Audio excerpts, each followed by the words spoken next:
I'm sending this video home to you for my students so they can watch this and you, because we've learned a new way of division, and it's not really a new way, it's taking the way that you learned as a child and kind of just breaking it apart. We're really big into place value in our division, and this kind of shows you what we're talking about. Alright, so we're taking our problem 874 and we're dividing it by 3. We're going to set it up fairly similar to how you're used to.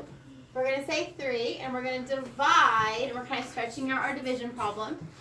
874. Okay? And I call this the box method with my kids because we kind of turn it into a box. Alright? So what we're going to do, we're going to start, and my kids know this, okay? They have to have their map ready, okay, which are our steps of division, and then they have to have their T-chart done. And I've already done that for us, so we don't have to waste our time on that. So we're going to look at our first step. That's division, alright? And we always ask ourselves, and I have a sign in my room, and it says, okay, how many, you guys can help me, ready? How many 3s will fit into 8? All right, and so we always go and we look back at our T-chart, and we look for 8. And this could be like a number line, and I know that 8, since I can't see it, fits in right here. All right, so we underline on our T-chart, and we box up those numbers so we can take them with us to our problem. All right, so we're going to go over here and we've asked ourselves, how many 3s fit into 8?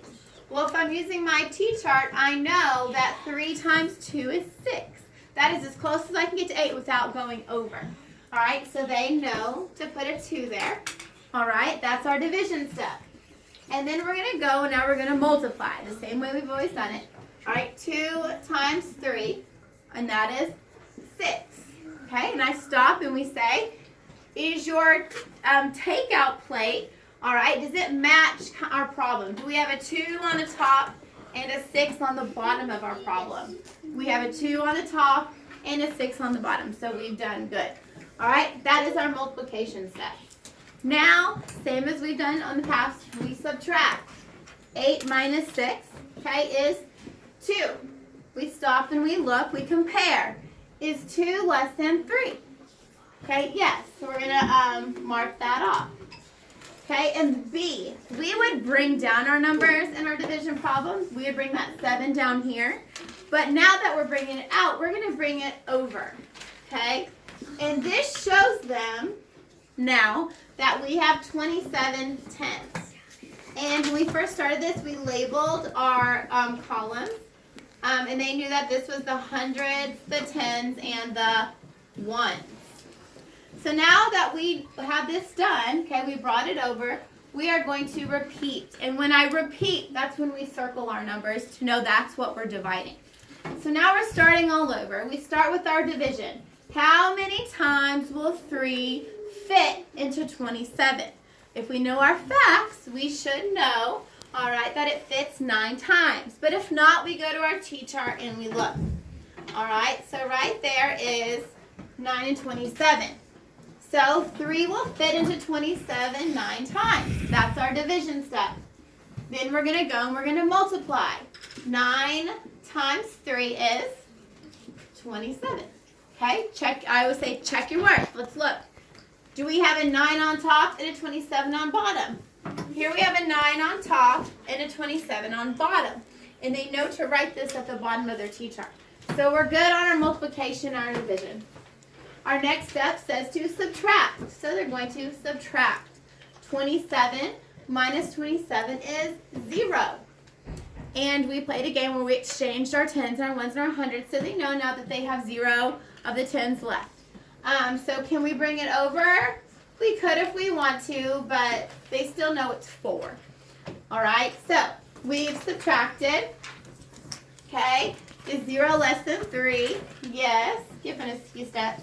All right, we're bringing over our 0, and now we're going to repeat. We are going to divide now 4, okay? And we're going to ask ourselves, we're starting all the way at the top again with this question.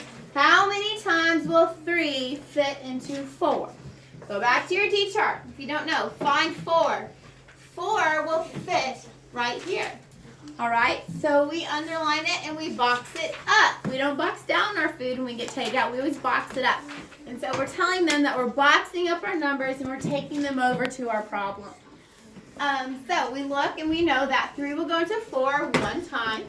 That's our division step. Then we're going to multiply. What is 1 times 3? Well, 3. That is 3. All right. We check ourselves. Do you have a 1 on top and a 3 on the bottom? 1 on top, 3 on the bottom. We're good to go. We did an awesome job on that. We mark it off. Our next step says to subtract. 4 minus 3 is 1. Okay, we're going to compare. Is 1 less than 3? Yes, it is. We could not make another group, so we're good.